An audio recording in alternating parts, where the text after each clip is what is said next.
Good evening, everyone. This story happened to me when I was in college and needed a job to help my mother pay for my studies.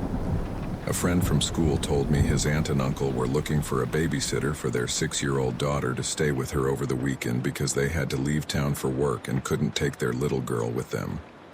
He mentioned they would pay well and knew I needed the money, so he let me know about the job opportunity. After class, I went to his aunt and uncle's house, introduced myself, and they told me my friend had already spoken to them about me. They hired me on the spot. Later, they introduced me to the little girl who really didn't talk much but just shyly stared at me. Her name was Jasmine. The next day on free day, I showed up again to take care of her for the entire weekend. The parents left, and that's when the story begins. At first, Jasmine didn't want to talk to me and acted strangely for a girl her age. I tried to make conversation, but she was very distant. I turned on some cartoons, and she sat on the living room floor to watch them. I was making food when suddenly I saw her talking to herself, looking and laughing as if someone was there beside her. I watched it from the kitchen, approached her, and asked who she was talking to. As soon as she heard me, her expression completely changed from happy and laughing to very serious and unfriendly. She didn't answer, so I asked her again who she was talking to. Without uttering a single word, Jasmine took her coloring book and went to her room. I was confused but didn't think much of it since she was just a child. When I finished cooking, I called her to come eat, but she didn't leave her room. So, I went to check on her and noticed her door was slightly open. She was talking to herself again. I approached quietly to listen, but was shocked to hear her say, "Don't hurt him, my parents will scold me again." Then there was silence. Jasmine immediately fell silent, turned around abruptly at the door, and saw me standing there. I don't know how she noticed me. It was as if someone had told her I was there. I opened the door fully and told her to come eat before it got cold. She left her room, sat at the kitchen table without saying anything, and began to eat, but refused to talk to me. I tried to break the ice by asking about her favorite movie, and she responded, "He doesn't want me to talk to you. He says you're bad." I asked who didn't want her to talk to me. She pointed to the chair next to her and said, "My friend Diego." I would be lying if I said I didn't get chills hearing that. I asked if Diego was there with her, and she said yes. Trying to get closer to Jasmine and make her less afraid of me, I turned to the empty chair and said, "Hello, Diego. I'm a new friend of Jasmine. I'm not a bad person. Can we be friends?" Right then, the TV turned off by itself, and the table moved. I stepped back, startled, and Jasmine told me, "Diego says he doesn't want to be your friend and for you to leave." She then went back to her room, and I was so shocked I didn't know how to react. I called my school friend to tell him, and he said he had no idea Jasmine had an imaginary friend and told me not to let it get to me as many kids have them. But this was another level. Night fell, and I told Jasmine to take a bath and go to bed, which she did. I put her to bed, turned off the light, and went to the guest room next door. I heard her laughing and talking again. I tried to cover my ears with a pillow because the situation scared me. When it finally quieted down, and it seemed she had fallen asleep, I also fell asleep. But around 2 a.m., I felt someone pull my hair. I woke up abruptly and turned on the lamp, scared, but there was no one in the room. I went to Jasmine's room, and she was asleep. It couldn't have been her because I would have seen her upon waking up and heard her footsteps returning to her room. Nervous, I went back to my room, turned off the light, but couldn't sleep. I was too scared. Suddenly, something pulled my sheet. I screamed and ran out of the room. When I reached the living room, Jasmine was sitting on the couch with the TV on, staring at it, but the screen was just static, which terrified me. I asked, "Jasmine, what are you doing here?" But she didn't respond and kept staring at the TV. Angrily, I turned off the TV and sent her to bed. Then, Jasmine turned to me with a look of fury and screamed, "Turn it back on." I replied that no, it was not the time to watch TV, and she began to breathe very heavily, visibly angry, glaring at me with eyes full of fury. Suddenly, the TV turned on by itself. I didn't understand how, since I was holding the remote control. Jasmine turned her head back to the static-filled TV. To be honest, I wanted to run away, call my mom to pick me up and leave that place. But for obvious reasons, I couldn't do that. I left Jasmine in the living room and locked myself in the guest room. It was only a few minutes later when I saw the shadow of her feet under the door. She was laughing at me. She started knocking on the door, first slowly, and then the knocks grew louder and stronger, until it almost seemed like she would knock the door down. I couldn't understand how such a small girl could hit the door with the force of an adult. I started crying, telling her to stop, that I would tell her parents, but she kept knocking and laughing. I mustered the courage and went to open the door, but to my shock, there was no one there. Jasmine was still sitting in the living room. All I could hear from a distance was her saying, "Diego really likes playing jokes." That was the last straw for me. I locked myself in the bathroom and called her parents, who took a while to answer since it was 4 in the morning and they were sleeping.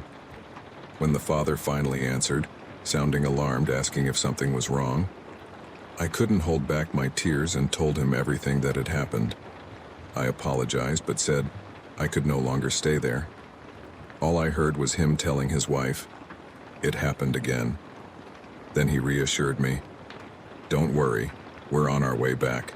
Please don't leave until we arrive." I agreed, as the city they had gone to was only 2 hours away. Those 2 hours I spent locked in the bathroom, only hearing the laughter and commotion from Jasmine outside.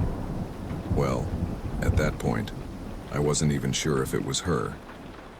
When her parents finally arrived, I came out of the bathroom and recounted everything to them. They apologized profusely, and the father walked me to the door as my mother was already outside waiting for me. He apologized again, and I couldn't help but ask if this had happened before. He admitted that yes, it was always the same. No babysitter lasted more than a day with their daughter, that she was in psychological therapy, but they couldn't figure out her condition. I suggested they might want to take her to a church because, from what I experienced, I knew it involved an entity that lived in their house and was friends with their daughter. He thanked me, and I left, never finding out what happened to that little girl since my friend didn't visit his aunt and uncle much, and I never wanted to babysit again. To this day, I'm still traumatized by the experience.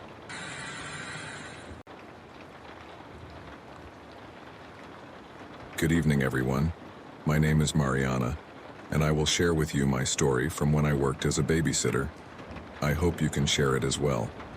As I mentioned, I dedicated a few days a week to childcare. Over time, people recommended me to families with young children, and this is how I gained several clients.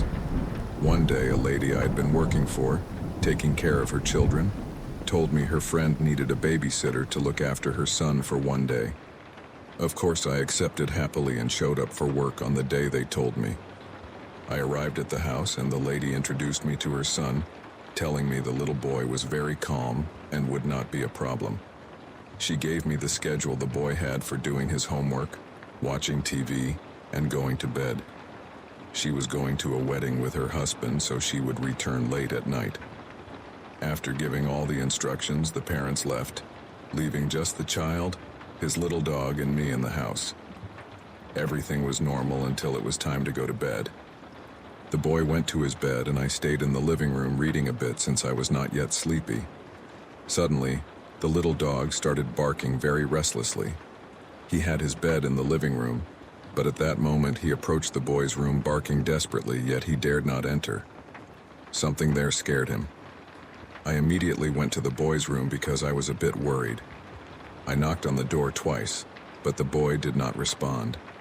I heard the voice of an older man inside the room, and the dog kept barking.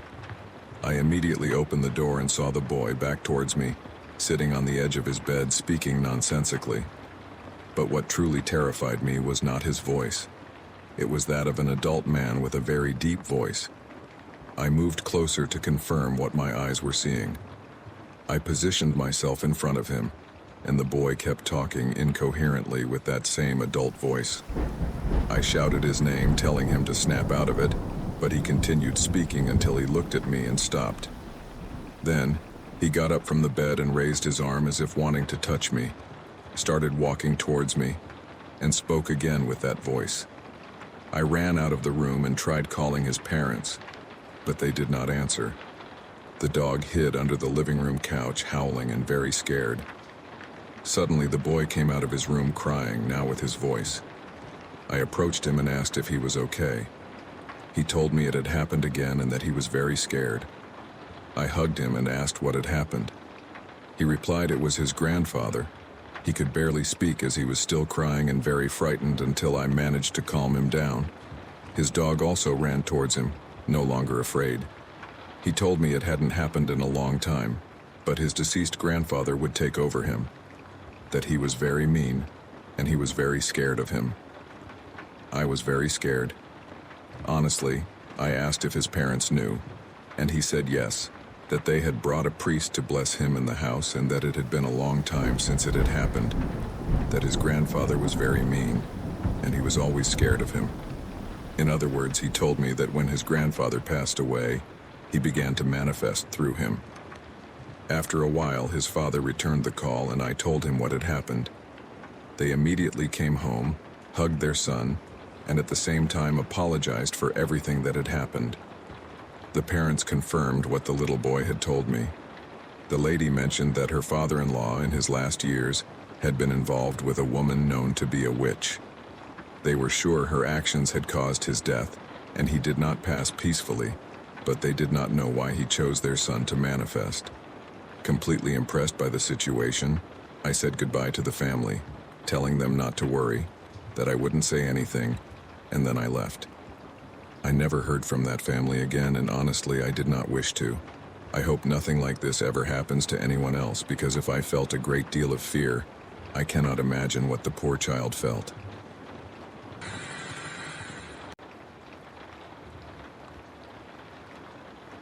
Hello to all listeners of The Dark Side. My name is Evelyn. This story begins when a friend of my mother asked me to take care of her 1-year-old baby for one night because she and her husband had a work party and would be returning very late. They were going to pay me very well, so of course I accepted. I arrived at their house and everything was fine. I had never taken care of such a small baby before, so she gave me the necessary instructions to carry out my task. The baby was asleep at the time. It was about 8 p.m. She told me I could be in the living room watching TV and that there was a monitor where I could watch the baby without having to go to his room all this time and without waking him up. The monitor also had audio, so if he cried, I would know immediately. The parents left, and I stayed in the living room with my computer, finishing a school assignment. When I glanced at the baby monitor, the child was in the crib, sitting up with his watery eyes and reaching out, looking at a fixed point. I kept watching the monitor, somewhat impressed, when suddenly I could see a white silhouette pass by the camera. At that moment, the baby started crying. I ran to the room and turned on the light, took the baby out of the crib, and started to rock him to sleep again, as his mother had told me. But the child wouldn't stop crying and kept looking at that point, reaching out as if someone was there. Someone I couldn't see, but he could. I decided to take him out of there and rock him to sleep in the living room until he finally fell asleep again. Afterward, I took him back to his room, laid him in his crib, and turned off the light. I returned to finish my assignment, monitoring the baby every minute. On one of those times when I looked back at the monitor, the baby was standing up, leaning on his crib, but he wasn't crying anymore. He kept looking at that fixed point, reaching out his little hand and trying to get out of the crib, asking for arms again to whatever he was seeing. I ran back to the room and picked him up, but upon doing so, the baby started to cry again. He wanted to get away from me because he wanted that thing he saw to hold him. He kept reaching out to the air. I didn't know what to do. Honestly, I was scared. I sat down right there in his room on a chair next to his crib and started to play with him and his stuffed animal to try to calm him down. But he kept looking at the same point and tried to speak. He wanted to get down from my lap, so I put him down on the floor to see what he would do. Nothing happened because there was carpet all over the room. The child began to crawl until he reached the middle of the room, where he sat and stared up, reaching out. Immediately, I felt the skin of my entire body crawl. I knew there was someone or something there that only the baby could see and feel. He spent 2 minutes asking for that thing to hold him. Then he started to cry. I immediately went for him and took him out of there. I called his mother to tell her about the situation and that I couldn't get the child to calm down and stop crying. I opted for the phone, and she tried to speak, but with a lump in her throat, she told me not to worry, that it was her grandmother who had passed away 4 months ago. She always rocked him and was the only one who could get him to sleep. And about a month ago, the baby could see her and wanted her to hold him. She told me to take him to his crib and he would fall asleep by himself, just to check on the monitor that he didn't try to get out of the crib. Being in his room with his grandmother's presence, he would feel more at ease and fall asleep. By that time, I swear I wanted to flee. The lady told me all this so normally, but I was too scared and somewhat upset because they hadn't warned me about this from the beginning. But there was no choice. I had to finish my job. With much fear, I went back to that room, put the baby to bed, turned off the light, and returned to the living room. I could no longer do my assignment because I couldn't concentrate. I was very scared. I just turned on the TV and waited for time to pass until his parents arrived so I could finally leave. About an hour passed when I saw on the monitor that the baby was laughing, sitting in his crib, looking up. He took his teddy bear and offered it to someone. That was something creepy. He stayed like that the whole time until he fell asleep. It was 3 in the morning when the parents finally arrived. The mother went straight to see the baby, came out of the room and said with a smile, "My mom put him to sleep." I gave her a polite smile and told her I was leaving. They paid me, thanked me, and I left terrified, telling everything to my mother, who was just as surprised as I was. She told me she didn't know anything about it either. Days later, they called my mother again to ask if I could once again take care of the baby. Of course, I never accepted again. I just hope that what inhabits that baby's room is really his deceased grandmother and not some other malevolent entity wanting to harm that child.